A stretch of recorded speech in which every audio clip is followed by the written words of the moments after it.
हिंदू पौराणिक इतिहास के अनुसार बृहस्पति को देवगुरु माना जाता है। वहीं शुक्राचार्य को दैत्य गुरु का दर्जा मिला हुआ है। शुक्राचार्य को महर्षि भृगु का पुत्र कहा गया है, लेकिन एक कथा के अनुसार इन्हें खुद महादेव की संतान भी माना गया है। लेकिन ऐसा क्यों? तो इसके जवाब में हम आपको एक ऐसी पौराणिक कथा से रूबरू करवाएंगे जिसके बारे में शायद आपने कभी नहीं सुना होगा। बृहस्पति और शुक्राचार्य दोनों ही अपनी प्रारंभिक शिक्षा बृहस्पति के पिता आचार्य अंगिरस से हासिल की थी, लेकिन आचार्य अंगिरस ने कभी शुक्राचार्य पर उस तरह से ध्यान नहीं दिया जिस तरह वो अपने पुत्र पर देते थे। नाराज शुक्राचार्य ने आचार्य अंगिरस का आश्रम छोड़ दिया और वो गौतम ऋषि के आश्रम गए, उनसे विद्यादान की प्रार्थना की। गौतम ऋषि ने शुक्राचार्य से कहा, इस संसार में केवल एक ही गुरु है और वो खुद ईश्वर, इसलिए उनकी आराधना करने के बाद ही परम ज्ञान और सभी तरह की विद्याओं की प्राप्ति होगी। गौतम ऋषि के मार्गदर्शन से वो गौतमी तट पर पहुँचे और वहाँ शिव आराधना में लीन हो गए। उनकी आराधना से प्रसन्न भगवान शिव ने शुक्राचार्य को संजीवनी विद्या का ज्ञान हासिल किया, लेकिन ये विद्या प्राप्त करने के बाद शुक्राचार्य ने समस्त राक्षसों को जीवित करना प्रारंभ कर दिया, जिसके परिणाम स्वरूप सभी दानव अहंकारी हो गए और देव साधु सभी को परेशान करने लगे। देवताओं और दानवों के बीच ज्यादा युद्ध होने लगे, जिससे देवता पक्ष में त्राहिमाम मच गया, क्योंकि दानव फिर से जीवित होने लगे थे। मृत संजीवनी विद्या के कारण दानवों की संख्या बढ़ती ही गई और देवता असहाय हो गए। वो युद्ध में दानवों को पराजित नहीं कर पाए, जिससे देवता हताश हो गए। कोई उपाय ना पाकर वो शिव की शरण में गए, क्योंकि शिव जी ने शुक्राचार्य को मृत संजीवनी विद्या प्रदान की थी।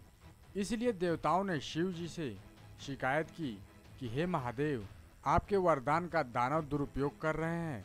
शुक्राचार्य संजीवनी विद्या से मृत राक्षसों को जीवित कर रहे हैं, हमारे लिए समस्या पैदा कर रहे हैं। अगर यही हालत रही तो हम समस्या में आ जाएंगे।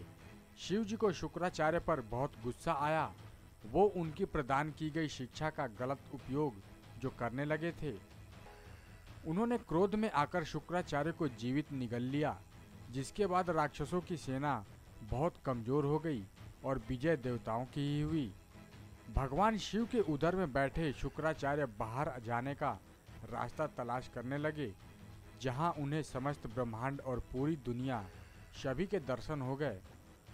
इस स्थिति में करीब 100 सालों तक भगवान शिव के उदर में शुक्राचार्य ने वास किया और अंत में जब वो हार गए और भगवान शिव के पेट से बाहर निकलने का रास्ता नहीं मिला, तो वो वहीं बैठ गए।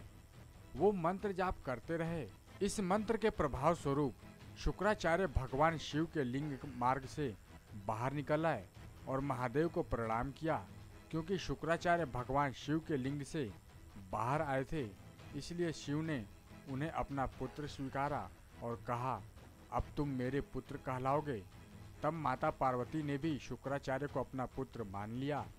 भगवान शिव ने शुक्राचार्य को अपना पुत्र क्यों कहा, इससे जुड़ी एक अन्य कथा भी मिलती है, जिसके अनुसार शुक्राचार्य ने छल से कुबेर की सारी धन संपत्ति हड़प ली थी और इस बात का पता चलते ही कुबेर शिव के पास शिकायत करने पहुंचे, जहां शुक्राचार्य भयभीत हो गए और शिव के क्रोध से बचने के लिए झाड़ियों के पीछे छिप गए। लेकिन वो कब तक छिपे रह सकते थे? लेकिन एक दिन वो शिव जी के आगे ही आ गए। उन्हें देखते ही भगवान शिव ने शुक्राचार्य को निगल लिया। शिव जी की शरीर में शुक्राचार्य का दम घुटने लगा, क्योंकि महादेव ने अपने शरीर के सभी द्वार बंद कर दिए थे ताकि शुक्राचार्य बाहर ना आ सकें। अंत में वो उनकी लिंग शुक्राचार्य उनके लिंग से बाहर निकल आए और उसके बाद भगवान शिव और माता पार्वती ने उन्हें अपना पुत्र स्वीकार किया था। नेक्स्ट 9 न्यूज रूम से विनीत राय की रिपोर्ट।